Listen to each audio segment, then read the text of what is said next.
Sa 5 days to go before #MPK Delay telecast on GTV 9:45 PM sa Pantala. 5 araw na lang bago mag-delay telecast na ang magpakailanman sa GTV.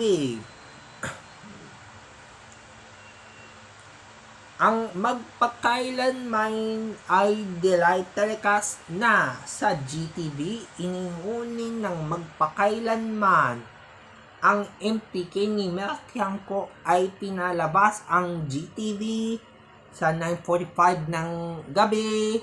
Ang malalayo ang magpakailanman.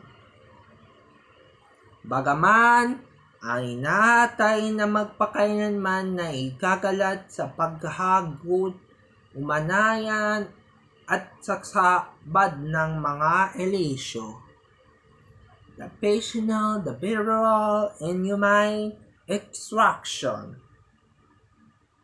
Bagaman ang inuni na magpakailanman ay magdadalay telecast na 5 days to go na lang bago mag-delay telecast sa Sabado ang #MPK sa GTV ng 9:45 PM naman at malalala ng magpakailanman na itatali ang mas babago ang kampuso sa wawasan ng ilang papalala ang delay telecast na ang magpakailanman sa March 23.